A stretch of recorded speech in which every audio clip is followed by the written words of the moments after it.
All right, let's jump right in.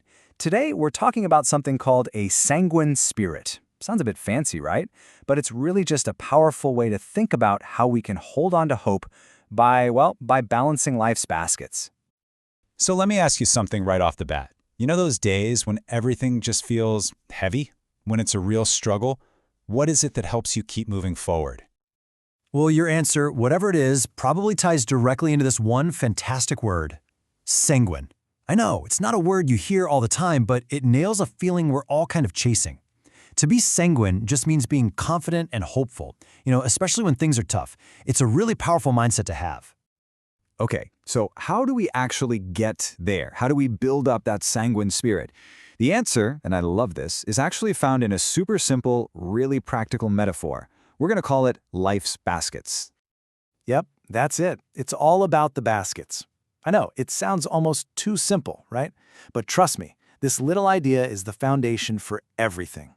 The real magic happens when you understand what these baskets actually are, and more importantly, how we fill them up. So here's the core idea, and it's so practical. The more little sources of satisfaction you can find in a day, the more baskets you have, the more resilient you become. And we're not talking about huge life-changing things here. Just look at these. It could be that first warm cup of coffee in the morning, a really good conversation with a friend, or even just the tiny satisfaction of finishing a small task. Each one of those is a basket. And when you have a bunch of them, they spread out the weight of life, making everything feel, well, a whole lot lighter. But, of course, it's not just about grabbing as many little joys as you can, right? There's a little more to it. There's a really important nuance here. And that brings us to this idea of a balancing act, the classic quality versus quantity. And this is where you can really see that tension at play. On one side, you've got quality. The big stuff. Those really deep, meaningful sources of satisfaction. Think a huge accomplishment at work or a really profound relationship. That's absolutely something to strive for.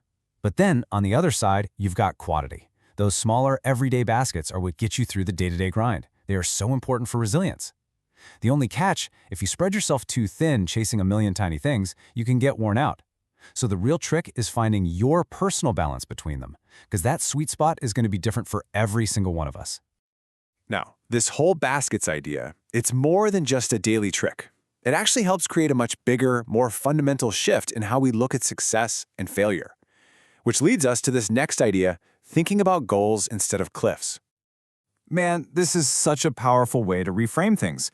Think about it. So often we treat our goals like we're standing on the edge of a cliff, right? It's like either we make the jump perfectly and succeed, or we fall off into total failure. This whole perspective just throws that idea out the window. It says life isn't about the landing, it's about the reaching, the trying. So even if you don't quite hit the mark, you can still be proud of the effort you put in. That effort alone builds optimism. It gets you ready to try again. You didn't fall, you just found a different place to start from for the next go-around. So, what's the whole point of this? The baskets, the goals over cliffs, what's it all for? It really boils down to one single essential thing: keeping your spirit alive. And I just love this quote. A smile is simply hope wearing a disguise. Isn't that great? It just perfectly connects that thing you see on the outside, a smile, with that deep internal feeling we've been talking about, that quiet, stubborn hope. Okay, and if there's only one thing you take away from all of this, please let it be this. This is not about being invincible. It's not about having some unbreakable spirit that can withstand anything.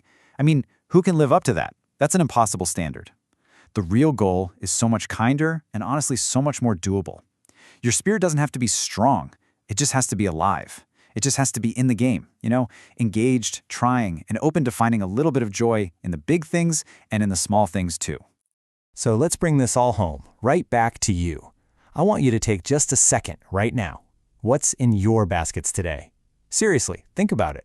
Was it that first sip of coffee? A song that came on the radio that you love? Maybe a small task you finally got to check off your list? Just noticing them, that's the first step. That's how you start building that sanguine spirit.